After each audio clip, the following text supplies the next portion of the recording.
দুর্গাপুরের বাসিন্দা শ্রী পলাশ দত্ত একটি আরটিআই সম্প্রতি করেছিলেন।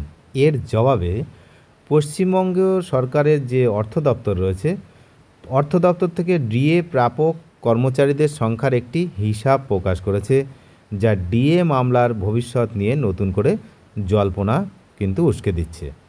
তো এই আরটিআই উত্তরটি 22শে জুলাই 2025 তারিখে দেওয়া হয়েছে এবং এটি ডিএ মামলার শুনানিতে কিন্তু একটি গুরুত্বপূর্ণ নথি হিসাবে পেশ করার সম্ভাবনা রয়েছে। তো আরটিআইয়ের উত্তরে কি কি তথ্য উঠে এসছে না, অর্থ দপ্তরের দেওয়া তথ্য অনুযায়ী রাজ্যের বিভিন্ন বিভাগে কতজন কর্মচারী মহার্ঘ ভাতা বা ডিএ পাওয়ার অধিকারী তার একটি স্পষ্ট চিত্র উঠে এসেছে। এই তথ্য মূলত হিউম্যান রিসোর্স ম্যানেজমেন্ট সিস্টেম ডেটার উপর ভিত্তি করেই তৈরি করা হয়েছে। তাহলে কোন বিভাগে কতজন কর্মচারী ডিএ পাওয়ার যোগ্য আপনারা দেখতে পাচ্ছেন। সরকারি কর্মচারী যারা রয়েছেন রাজ্য সরকারের 3,14,220 জন। তারপরে রয়েছে এআইসিটিই সর্বভারতীয় কারিগরি শিক্ষা পরিষদ বিভাগ, এখানে কিন্তু 1,631 জন। ইউজিসি বিশ্ববিদ্যালয় মঞ্জুরি কমিশন 269 জন।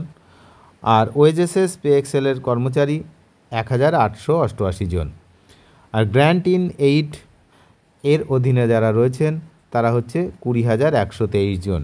তাহলে এই সমস্ত বিভাগ মিলিয়ে 3,40,131 জন রাজ্য সরকারি কর্মচারী ডিএ পাওয়ার অধিকারী বলে জানানো হয়েছে অর্থ দপ্তর থেকে। তো এই পরিসংখ্যানটি ডিএ মামলার ক্ষেত্রে একটি গুরুত্বপূর্ণ প্রমাণ হিসাবে কাজ করতে পারে, কারণ এর মাধ্যমে সরকারপক্ষ আদালতে কিন্তু নির্দিষ্ট সংখ্যার উল্লেখ করতে পারে।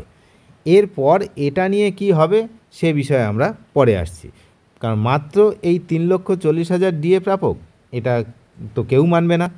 তো যাই হোক, আরটিআই রিপোর্টে কিন্তু এমনটাই জানানো হয়েছে। তবে আরটিআই উত্তরে যে তথ্য দেওয়া হয়েছে তা সম্পূর্ণ চিত্র তুলে ধরে না, কারণ বেশ কিছু ক্ষেত্রের কর্মচারী এবং পেনশন প্রাপকদের এই হিসাবের অন্তর্ভুক্ত করা হয়নি।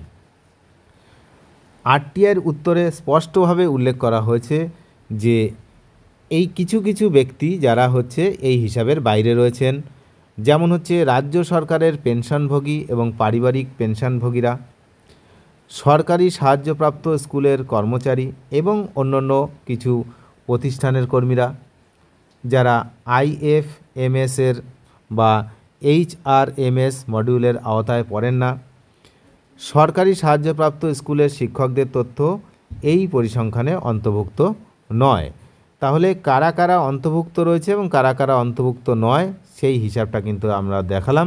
আরটিআইয়ের উত্তরে এমনটা দেওয়া হয়েছে, এটা আমাদের কোনো বানানো তথ্য নয়, এটা হচ্ছে পশ্চিমবঙ্গ সরকারের অর্থ দপ্তরের একটি তথ্য, যেখানে পলাশবাবু আরটিআই করেছিলেন, তার জবাবে এই উত্তর এসছে।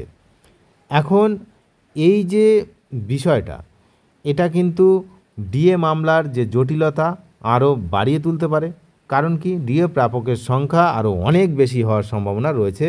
আপনারা জানেন যে ডিএ প্রাপকের সংখ্যা সব মিলিয়ে যদি ধরা হয় তাহলে সংখ্যাটা দাঁড়াবে 10 লক্ষের কাছাকাছি। তো সেখানে মাত্র এই কয়েকজনের দেওয়া হয়েছে, পরিসংখ্যান দেওয়া হয়েছে। তা এই আরটিআই উত্তরটি ডিএ মামলা একটি নতুন মাত্রা যোগ করলেও এর চূড়ান্ত প্রভাব কী হবে তা এখনই বলা মুশকিল, কারণ মামলাটি আদালতে বিচারাধীন এবং পরবর্তী শুনানিতে এই তথ্য কিভাবে ব্যবহৃত হবে তার উপর অনেক কিছু নির্ভর করছে। বিকজ পক্ষ বিপক্ষ সবাই কিন্তু এই তথ্য ব্যবহার করবে, এমনটাই বোঝা যাচ্ছে। তবে এই তথ্য প্রকাশের ফলে রাজ্য সরকারি কর্মচারীদের মধ্যে নতুন করে আশার সঞ্চার হয়েছে। তাদের আশা এই তথ্যের ভিত্তিতে আদালত একটি সঠিক সিদ্ধান্তে পৌঁছাতে পারবে এবং তারা তাদের ন্যায্য অধিকার থেকে বঞ্চিত হবেন না। তো আগামী দিনে এই যে ডিএ মামলার যে শুনানি রয়েছে সেদিকে আমরা নজর রাখছি, আপনারা নজর রাখুন, কারণ লক্ষ লক্ষ সরকারি কর্মচারী এবং পেনশনভোগীরা তাকিয়ে রয়েছেন এই ডিএ মামলার শুনানির দিকে। আপনারা জানেন যে আগামী 26শে আগস্ট এই মামলার পরবর্তী শুনানি রয়েছে। তো সেদিকে আমরা নজর রাখছি, আপনারা নজর রাখুন। চ্যানেলে যারা নতুন তারা অবশ্যই চ্যানেলটিকে সাবস্ক্রাইব করে সঙ্গে থাকবেন। ধন্যবাদ।